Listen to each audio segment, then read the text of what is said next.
जिठानी number 1। Neha को अपनी जिठानी दिव्या से बहुत प्यार था, पर नेहा को अपनी जिठानी से इतना प्यार क्यों था? आइए देखते हैं। जिठानी जी मैं तैयार हूँ, चलिए मार्केट चलते हैं। मुझे बस 2 मिनट दे दो, मैं भी तैयार हो जाती हूँ। और एक बात, पिछली बार की तरह इस बार मार्केट में कोई गड़बड़ी मत करना। अब तुम इस घर की बहू हो, छोटी बच्ची नहीं हो।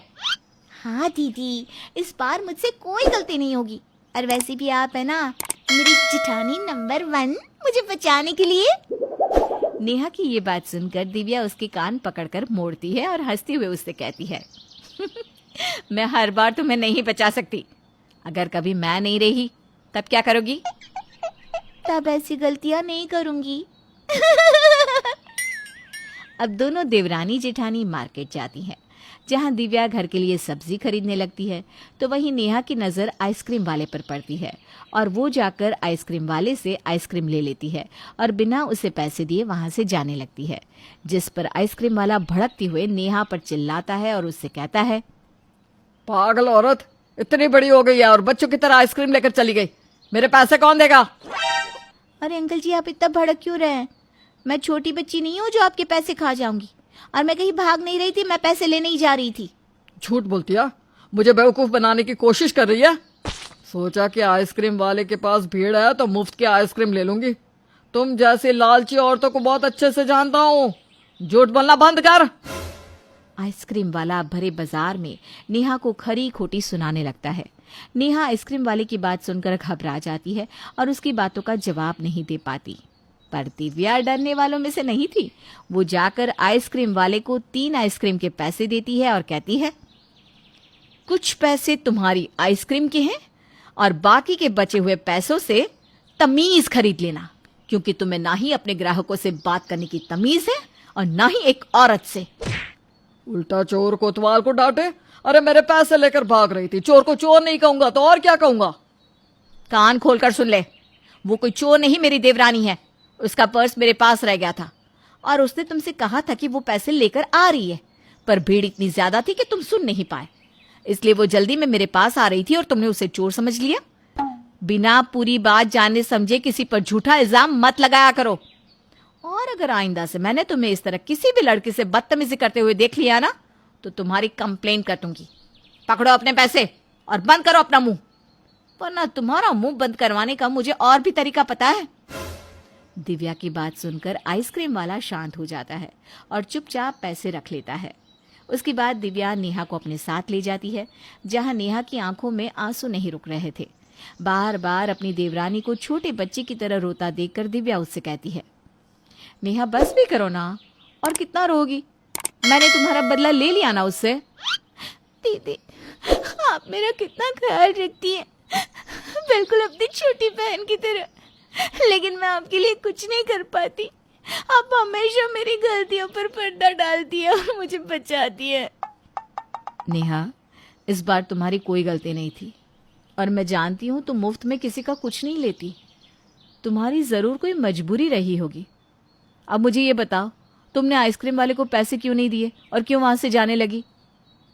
अब जैसे ही दिव्या नेहा से ये सवाल करती है, वैसे ही नेहा और दिव्या की सास माला वहां आ जाती है। माला दिव्या की सारी बात सुन लेती है, जिस पर माला को नेहा पर बहुत गुस्सा आता है और वो बिना नेहा की बात सुने उस पर भड़कने लगती है। पता नहीं किस लड़की को मैं अपने घर की बहू बनाकर ले आई। अरे नेहा बहू, मेरे घर की बहू है तू, ऐसी गलतियां क्यों करती है? अगर कोई इंसान इतना बेवकूफ कैसे हो सकता है? ऐसा तो नहीं कि वो आइसक्रीम वाला सच कह रहा था, पर भला हो तेरी जिठानी का, जिसने हर बार की तरह तेरी गलतियों को छुपा लिया और तुझे बचा लिया। वरना तूने तो आज कसम खा ली थी कि हमारी इज्जत को मिट्टी में मिला कर रहेगी। माँ जी, अब क्यों हमेशा आधी अधूरी बातों पर विश्वास कर लेती हैं? एक बार पूरी बात तो जान लीजिए। नेहा, बताओ क्या हुआ था? माँ जी, दीदी, मैं चोर नहीं हूँ और ना ही मैं मुफ्त का खाती हूँ। जल्दबाजी के चक्कर में मैं अपना पर्स घर पर भूल गई थी। दीदी सब्जी ले रही थी तो मैंने सोचा कि आज मैं दीदी को उनकी फेवरेट आइसक्रीम खिला दूँ, इसलिए मैंने अपने लिए और दीदी के लिए आइसक्रीम ले ली। आइसक्रीम लेते ही मैंने अपनी आइसक्रीम खानी शुरू कर दी और तभी मुझे याद आया कि मैं अपना पर्स तो घर पर ही भूल गई हूँ। क्योंकि मैंने आइसक्रीम खा ली थी तो पैसे लेने के लिए दीदी के पास जाने लगी, पर उस आइसक्रीम वाले को गलतफहमी हो गई और वो बाजार में मेरे ऊपर भड़कने लगा। देख लिया माँ जी, मैंने कहा था ना, नेहा की कोई गलती नहीं है, जरूर कोई वजह रही होगी। नेहा तुम घबराओ मत और रोना बंद करो, अब सब ठीक है ना? और माँ जी आप भी सख्ती से पेश आना बंद कर दीजिए। हमेशा की तरह आज भी दिव्या नेहा को अपनी सास के गुस्से से बचा लेती है और उसकी गलतियों को भी नज़रअंदाज कर देती है। अब इसी तरह से कुछ समय बीत जाता है और हमेशा की तरह इस बार भी नेहा एक गलती करती है। माला को डायबिटीज थी, इसलिए माला का खाना अलग बनता था बिना चीनी के।